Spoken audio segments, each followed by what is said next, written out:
There are some places around the world that are truly magnificent, but some are magnificent in a rather disturbing kind of way. Number 5. Dusty suitcases from the historic Willard Asylum have kept the stories of the people who found themselves there. The luggage of mental patients was discovered by a cleaner with many of their items still inside. Most of the suitcases were packed rather lightly, which alluded to the idea that the patients or their loved ones believed that they would only be here for a short while. Most of these patients, though, never left the New York Willard Asylum for the chronically insane. Between 1994 and 1995, Bev Courtwright had been taking inventory of the building in a section called the Old Sheltered Workshop. She had taken the investor of medical records, sewing machines at which the endpoints would labor at, and even anatomical specimens that were used by the nursing school. Courtwright thought she was finished up when her supervisor Lisa Hoffman did the last check. It was soon realized that the hospital had a third floor which was a dusty attic. In one corner there was a mattress and a door on the other end. Behind the door, the famous suitcases had been discovered. 429 cases were all arranged alphabetically, with women to the left and men to the right. Each item in these suitcases had been cataloged by historians of a museum. The items found within appeared to date all the way back to 1910 and up to 1965. The warehouse of the museum is said to contain a 4 million item collection, consisting of boats, tractors, and an anchor that was found on the bottom of Lake Erie. Next to this anchor, the suitcases can be found, which are also positioned alongside a Ford van that had been driven by an FBI agent. This asylum was said to be one of the largest mental institutions in the United States. The Willard Asylum was constructed after the works of Dorothy Dix. Dorothy had been investigating the treatment that patients would go through in other asylums. She found that during the 1840s, these patients were treated rather poorly. They would be beaten and chained up during their stays at these facilities. Dorothy was a 19th century activist who sought to change the treatment that the mentally ill would undergo. She had traveled through many areas to campaign for the establishment of humane asylums. She found or added on to hospitals in places such as New York, Rhode Island, Missouri, Alabama, Louisiana, Maryland, North Carolina, and South Carolina. The Willard Asylum's first charge had been a woman named Mary Rote, who had arrived there in shackles in October of 1869. Not long after that, the hospital reached over 3,000 patients. Brad Edmondson, a historian, stated that this place had become home to the senile, people who were in the tertiary age of syphilis, and people with brain disorders who had limited working abilities, but were not delusional. He also stated that there was a category for those who could not find a place in society for one reason or another, and had nowhere else to go. Mary Rote had arrived at the landing dock on the 13th of October via a steamboat. She was deformed and said to be demented. The shackled woman was guided around by some men. The woman had originally come from the Columbia County poorhouse, where she had been confined for a lengthy 10 years. At the time of her transfer, she was discovered in the corner of her cell covered with a blanket. She didn't have any clothing or even a bed during her stay at the poorhouse. Once at the Willard Asylum, Rote would be dressed daily, and her appearance and cleanliness had drastically improved. The Willard Asylum was built close to Seneca Lake as an alternative to the other facilities that were available for mental patients. The doctors who worked at Willard noticed an immediate change in the patients who were transferred from other institutions. They had gone from being chained up to their bed or locked in cages to being treated decently. They were allowed to explore the grounds and interact with other patients. The facility had treated the mentally ill patients for over 100 years, until it closed in the early 1900s and was left abandoned. The closing of the institute was motioned by the deinstitutionalization policies. In the unwrapping of the luggage that was found, there were some interesting things revealed. The first of the cases had belonged to a Thelma R., who had been placed in Willard in 1946. 10 of the cases had gone on display at the museum in 2004, which then allowed the linkage between the owner of the case and their medical history to be exhibited. But the surnames would be left out. In Thelma's case, there had been a plaster cast that had a 29-cent price tag on it. Some handwritten sewing course notes were also found along with an issue of Hit Parader. There was a scrapbook that belonged to Thelma which housed some pasted clippings. One of these read, "Need of prayer in addition to abstinence emphasized." Another, which was a horoscope, said, "Bright spots today point to personal activities, to progress in association with friends, not auspicious for new contracts." The facility additionally had an internal rail track and a golf course. They even had an auditorium where the latest movies would be played. Another case belonged to a woman named Irma. The contents revealed that she lived a glamorous life and had gone on retreats across Europe. There had been letters from priests that sought absolution and sheet music for piano. In this case, a French-Italian dictionary was also found. A beaded purse and a matching scarf had also long been held in this closet of cases along with her navy blue coat that was now full of holes. In another case belonging to a man, a wedding dress which was his wife's was discovered. It can only be assumed that he ended up there after the passing of his wife. The official histories that had been written by doctors and nurses seem to have over-romanticized life at the Willard Asylum. It's noted that the facility housed many catatonic and psychotic patients. They had all been treated using the latest psychiatric and medical trends. Trends such as the Utica crib were used previously by other institutions. This was a wooden cage with restraints that was said to be used to calm agitated patients until it was phased out in 1886. In the 1940s, though, there was the electroconvulsive shock therapy, and since Willard was following such trends, the patients would occasionally be subject to what was called the Blitz. While this facility may have been a better place for patients to go, it still kept up with many atrocious treatments from the time. It was noted that the Willard Asylum was a prison to some of the patients, torture to others, a haven to some, or a home to the rest. Number 4. In the pictures seen here, you'll come to find one of the most disturbing places that's in the process of being boarded up. This is one of the flats of Aravindan Balakrishnan, a Maoist cult leader who referred to himself as Comrade Bala. He was known to his disciples by this name as well. This is the place where horrific scenes would unfold for the next 30 years. This individual was said to have brainwashed the members of the cult into believing that he had the powers of a god and could also read their minds. Bala would go on to abuse members as well as others, including his daughter, Katie Morgan Davies, who was previously known as Rosie. Katie had grown up in a few different houses in South London with a man and various women on rotation. These people claimed that they had found Katie wandering around the streets when she was just a child. Bala was the head of the household, and he told all the women of the household to deny Katie's existence to the outside world. Additionally, he instructed them not to comfort her when she cried. One of the various women, Aisha Wahab, explained that the cult leader would tell them that comforting or cuddling a female child would cause lesbianism. Kathy was not registered with the authorities, schools, or any healthcare providers. It was said that as a child, Katie would stand near a window in hopes that someone would notice her. During her childhood, she had, on one occasion, waved at the granddaughter of an elderly neighbor, and Bala warned her that if she did that, the girl would lead her away to be held hostage. But it was he who had actually been holding Kathy as a hostage, which he would go on to do for 30 years. On a regular basis, he would lose his temper with Katie and would beat her or threaten her. In 1995, when Katie was the age of 12, the cult leader had shown her an identification card that came from the hospital where she had been born. On this card, one of the women in the house, named Shawn Davies, had written the word mother in a box, referring to the relationship to the newborn. At the time, Katie did not have a concept of what her parents were. The following December, she had been asleep when she suddenly heard screaming coming from downstairs. She rushed out, only to find Shawn bound and gagged. Bala had discovered that Shawn was trying to visit her family for Christmas and became enraged. The following day, Shawn was discovered in the backyard after seemingly having fallen from the second-floor window and was severely injured on the concrete below. The woman was then taken to King's College Hospital, where Bala would not visit her. It was expressed that he wanted Shawn to believe that she had been abandoned, in hopes that it would make her, quote, pull up her socks. Later on, though, he did start to visit her and brought Katie along with him. It's noted that after one of these visits, as the two had gotten up to leave, Katie said, "Bye, mommy," and Shawn responded, "Bye, baby." Even at a young age, Katie was wary of misinterpreting the moment.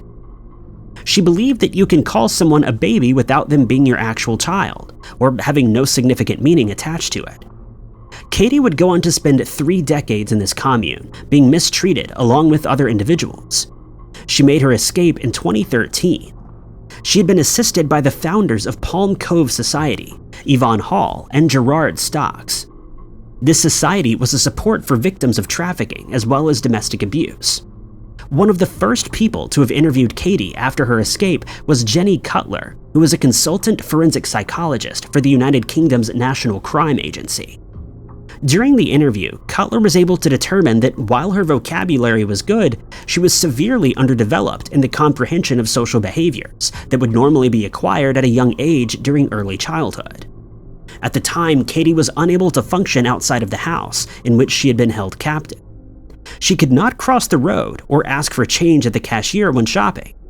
It was also found that she'd misjudged many social cues and would sometimes fling her arms around a new person she had just met, and would also tell strangers how attractive they were to her.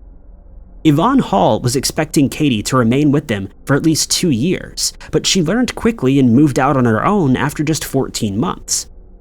After all the horrors were described and relayed to authorities, the man behind it all was sentenced to 23 years in prison. He was found guilty at the Southwark Crown Court for 2 counts of assault on the female followers, as well as for keeping his daughter as a prisoner for 30 years of her life.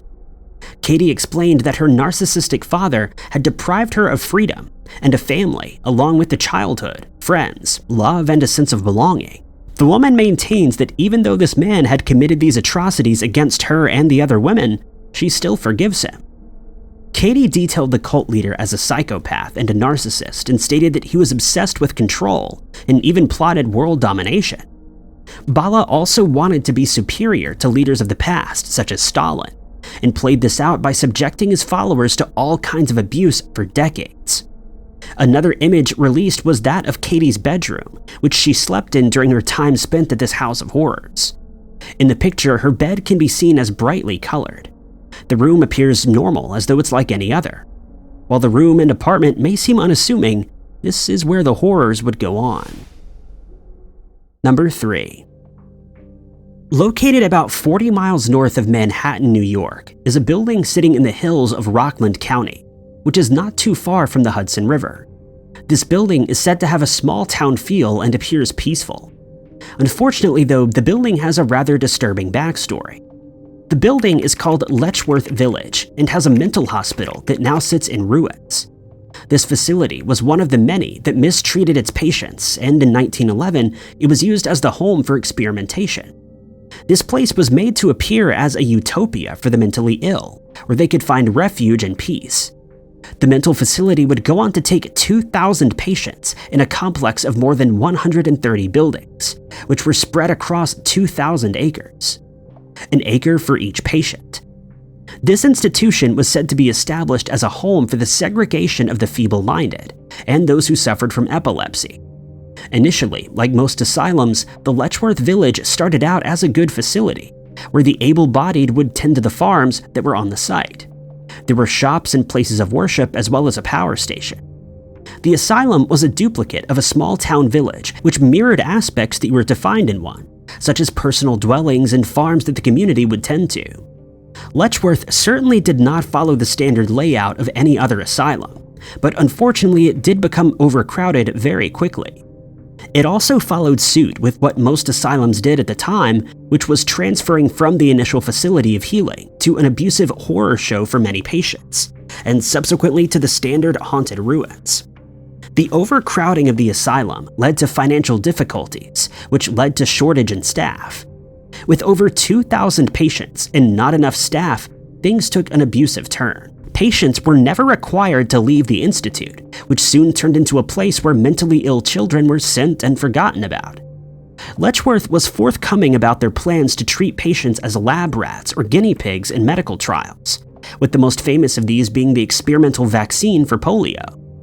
The first test was successful, but was done by a young boy in 1950.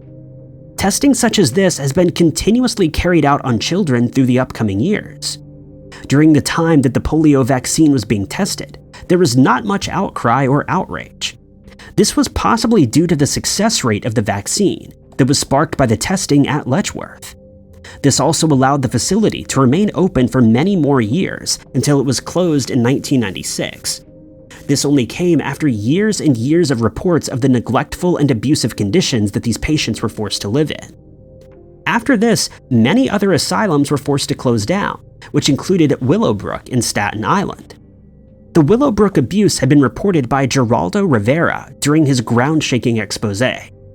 The expose had also featured Letchworth and its horrifying conditions. The entire truth as to what may have happened at the place cannot be known, but a hint of it is present at a small cemetery, located only a mile or so from the Letchworth Asylum. In the forest of Call Hollow Road, there are around 900 small shallow graves. The graves don't hold any names, but rather numbers, as if the patients had been livestock or inhuman. Just like many other institutions, Letchworth was left to rot and was reclaimed by nature. This only added to its eeriness. Some of the buildings found on the site were repurposed, and some areas were reformed into a golf course as well as a park. Letchworth Village was an example of both compassion as well as a symbol of abuse to be found in mental institutions. This institute had been housing the mentally disturbed and the disabled since 1911, and served as one of the largest employers in the area. It also had the reputation as one of the most progressive of these kinds of centers. One employee was Elena Eckert, who worked at the cafeteria. She remembers the place as loving and compassionate. She expressed that all the staff were caring, and the patients that she saw daily seemed happy and secure. In 1972, a newsman, Geraldo Rivera, said otherwise in his Peabody Award-winning documentary called Willowbrook: The Last Great Disgrace. In this documentary, it was stated that the patients of Willowbrook and Letchworth were living in extremely neglectful conditions, and they were dirty and overcrowded. These reports, though, had started in the early 1930s. The documentary would go on to play a big part in the reforms that now govern how the mentally disabled and physically disabled are cared for. And so Letchworth began to see fewer and fewer patients until they eventually closed in 1996. A successful 19th century businessman named William Pryor Letchworth orchestrated the creation of this asylum, but had passed away before it was established in 1911, when it saw its first residents. The asylum during that time was being directed by a psychiatrist named Dr. Charles Sherman Little. In 1921, he presented an annual report where he would also go on to categorize the patients that would be grouped into three then medically acceptable terms, which were idiot, imbecile, and moron, which were all based on the patient's IQs. According to each of their abilities, they would either be assigned to the farm, plow, tend to animals, cook, clean, or sew. The patients here were also taught welding, shoe repair, and carpentry. The entire complex had been well designed and beautifully planned out, according to some historians such as Corinne McGeorge, who was also the exhibit maker on Letchworth. The asylum saw an employment of 10,000 locals, but as McGeorge had stated, it had become a victim to its own success. In 1935, the facility had reached its limit of 3,000 patients, with new arrivals causing overcrowding and leading to the staff becoming overwhelmed. There were pleas for more funding, but nothing changed, and in the 1940s, the pictures of dirty patients sleeping on mattresses placed on the floor began to emerge. The photographer was named Irving Haberman, and he released these images. In 1948, the polio vaccine testing rolled out. An immunologist named Hilary Kaprowski had made the first ever polio vaccine and tested it on himself, until he was told to test it on the Letchworth patients. Human tests were clearly a lot less strict than they are today.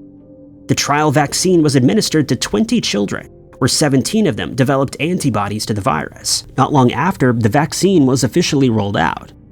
Although the trials had been a success, it was still inhumane to test on a human being, especially a child. After Rivera's report and documentary, the long process of deinstitutionalization began. The patients were moved to group homes, and eventually the doors of Letchworth Village were shut for good. Number 2. On the 28th of August in 1984, an unsuspecting 18-year-old woman was called out to the basement of her home in Austria by her father, Joseph Fritzl. Joseph had been fitting a new door and had requested help from his daughter, Elizabeth. As soon as she'd gotten down there, though, he had knocked her unconscious with the use of a towel soaked with ether. For 24 years to follow, the basement walls are all that the young woman would see. Joseph spread a rumor stating that his daughter had run away and joined a cult. For the next 24 years, Joseph would go on to assault and abuse Elizabeth. Neither her mother, Rosemary, nor anyone else knew that this had been going on. In the time that she was held captive, Elizabeth would go on to have 7 children. 3 of them were later brought upstairs by Joseph, who explained that his runaway daughter had been leaving these children on his doorstep. This, of course, was not the case, but no one at the time had realized this. The remaining children were raised in the basement by Elizabeth. On the 26th of April in 2008, Elizabeth was finally set free after one of her children needed medical attention. The 19-year-old daughter of Elizabeth was named Kirsten. She fell ill and had agonizing cramps. Joseph agreed to take her to the hospital, but when they arrived there, the doctors grew concerned. There were no medical records belonging to Kirsten, and they asked Joseph if they could see her mother. Elizabeth then begged her father that she could be let out just to help her daughter. Joseph, by this time, had found it difficult to maintain his double life and agreed. He then took her to the hospital, and Elizabeth would go on to tell the staff and the police that she had managed to escape from her sect, which is another one of the rumors that Joseph had spread. Elizabeth and Joseph were then separated, and authorities assured her that she would never have to deal with the man again. After she felt secure, she told them the truth about what had happened to her, and the assailant was quickly arrested and would be placed on trial the following year in 2009. He was found guilty on many charges which included enslavement, false imprisonment, coercion, and various degrees of assault. He later pleaded guilty to negligent homicide and took responsibility for being the one who caused the passing of one of the children belonging to Elizabeth. Joseph was sentenced to life, where he continues to live to this very day, where he still believes he'll be seeing his family again. Joseph Fritzl was placed into a prison for the criminally insane, and none of the family had contacted him since. During the time that he held the children captive, he would punish them by switching the power off and telling them that if they tried to escape, they would be electrocuted. To support his story of Elizabeth running away, he forced her to write letters detailing that this is exactly what she had done. By the time she was released, she was already at the age of 42 years old. When Joseph was interviewed, he expressed that he missed his family and that he was sure he would soon be reunited with them. He also believed that they would have forgiven him for what he had done. Joseph stated that he was sorry for the crimes he had committed during those 24 years and regretted ever committing them. Since the trial, Elizabeth was given a new name and now resides with her 6 children in the Austrian countryside. The area is referred to as Village X so as to keep her whereabouts a secret. As of 2023, the children were aged between 20 and 34 years old, and expressed that they slept in rooms where the doors were kept permanently open while they underwent weekly therapy in an attempt to eliminate trauma that they had gone through while being kept in the basement and enslaved. The Austrian home in Village X is under CCTV surveillance, with the addition of being patrolled by guards, and if a stranger is caught around the property, they may be picked up by the authorities rather quickly. It's also reported in 2019 that Elizabeth and her bodyguard had begun a relationship together. During the 2009 trial, a psychiatrist, Adelheid Kastner, spoke of the childhood that Joseph endured. According to him, the man had been in a severe state of anxiety throughout his childhood. This was due to Joseph's mother, Maria, not loving him, beating him, and often leaving him all on his own. It was further noted by Kastner that Maria had only had Joseph in order to prove that she was not infertile, after a marriage had ended due to a lack of children. Maria had caused her son a lot of stress when she had refused to join him in a shelter during World War II. Kastner testified that this all resulted in Joseph suffering from severe anxiety. Joseph did not know when the airstrike was over while he was in this shelter, and didn't know if his mother, who'd been the only person he had any connection to, was still alive. When Joseph turned 21 years old, he had married his wife, Rosemary, and almost immediately began to control her and every aspect of her life. Rosemary's sister, Christine, had expressed that Joseph would not tolerate dissent, and said that she'd been scared of him at a family gathering. She stated that she would not say anything that he would take offense to, and that it must have been far worse and much more fearful for a woman that had to live with him. Joseph and Rosemary would go on to have 7 children together before he was to serve 18 months in prison for assault. After this, Joseph would start to focus his abuse on Elizabeth between 1977 and 1978, when she was only 11 or 12 years old. It was discovered that the girl had run away on multiple occasions and was either brought back to the authorities or by Joseph, which is why his rumors were so easy to believe. Joseph Fritzl had been planning the abduction and enslavement of his daughter allegedly since the early 70s. This is why he began to reconstruct the cellar. Years after the events took place at the House of Horrors, it was reconstructed into an apartment building. It's now painted a pinkish color to have it appear more friendly. Other images reveal its aged look. It appears as a normal city house, but the events that unfolded within were incredibly disturbing. In one image, a Mirror reporter can be seen in the basement where Elizabeth had been kept. This is where you can see a mattress and a wooden board. The cellar appears small and cramped and is certainly shocking to see. This was also the area where Elizabeth would go on to have 7 children during the unfortunate abduction. Number 1. Sometimes referred to as the Asylum of Horrors, Volta Psychiatric Hospital in Italy now lies in ruins. This psychiatric hospital had closed down due to the ill treatment of patients that resided there. One of these patients had left behind a mysterious etching in the plaster of the walls that kept him captive. Before that, though, we have to look back on the history of this asylum and its treatment of the mentally disabled. The psychiatric hospital stands on a hill near the town of Volta. This derelict hospital was founded in 1888 with a ward for the mentally unstable, established in the poorhouse, which was previously the convent of San Girolamo. In 1902, the construct was under the direction of Dr. Luigi Scabbia, who developed the building and expanded it to what it had become. He added shops, services, a judicial section, as well as an agricultural company. Just like the other asylums and their directors, Scabbia sought to make an independent village that would allow the patients to feel free, and would put his plan to prepare patients to re-enter society into effect. In 1933, Scabbia had introduced a currency that the patients could use during their time in the asylum. This had been shortly before his passing. In 1934, Scabbia retired and passed not long after. He requested to be buried alongside the patients who were unclaimed by their families. The hospital continued to grow, and by the 1960s, it became one of the largest mental institutions in Italy. The place lay over 100,000 cubic meters up until Law 80, which closed many mental hospitals and regulated compulsory treatments to be used on such patients, which introduced the Italian public mental health system in 1978. Until this law was enacted, though, going to this asylum meant that one would be placed in the Ferry Pavilion, which was the judicial section, harboring 6,000 people all at once. There were 20 sinks and 2 toilets for every 200 patients. At the first symptom or sign of depression or schizophrenia, one would be placed in this section. Electroshock and induced comas were the preferred treatment method. There had also been the inclusion of untested poisons and pills that had been given to the patients for testing purposes.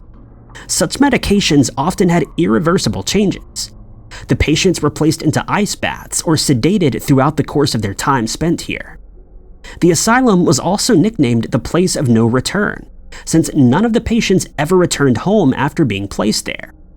The inmates that resided here for many years had been poorly treated throughout the entirety of it. Inside the asylum's ruins, one may find the empty beds of prisoners that were held there, along with wheelchairs and mysterious coatings on the walls. Patients who had lost their lives here were buried in the cemetery that existed on the same grounds. While the horrifying hospital continues to be reclaimed by nature, one room of the institute became world famous. It was the cell of Fernando Nanetti, who's referred to as NOF4, NOF, or Nenov. This man was a patient at the Volta Asylum and used the plaster walls as his notepad. 180 meters of the wall had seen his carvings, where he detailed an encyclopedia of the many years he had spent there. The inscriptions consisted of details including feelings, biographies, as well as crimes that he had suffered or witnessed during this period. The inscriptions were created using the buckle of his vest, which was mandatory for the patients to wear. His carvings included formulas, medals, stars, airwaves, names, cities, and symbols of all kinds, as well as many more things. Such notes were not just confined to his cell, although that is where they began. He would work around the heads of the other patients all hours of the day. He was even able to evade the wrath of the nurses.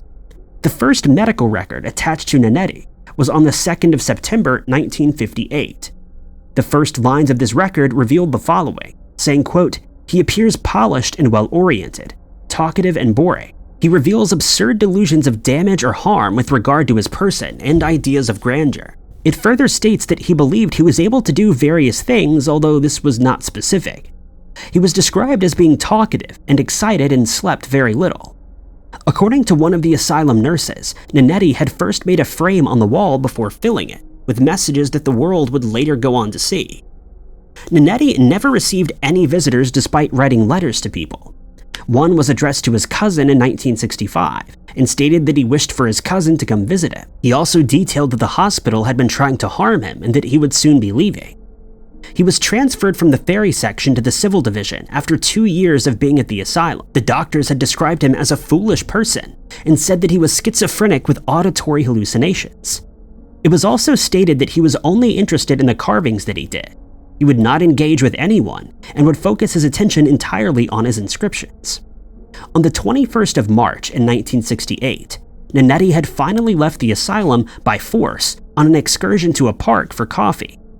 He was later moved to another hospital where he remained until his passing in 1994. With the introduction of laws protecting mentally ill patients, most of these asylums could no longer operate.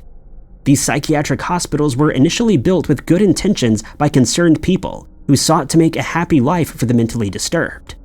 Unfortunately, they would pass away, meaning that whoever came to direct the hospital next may have allowed for such horrific abuse to begin and continue until its closure. Thank you guys so much for watching. If you liked this video, be sure to hit that like button. Also, don't forget to subscribe and click that notification bell to keep up to date with all of our future uploads. But my name is Ty Knotts, and I'll catch you guys in the next video.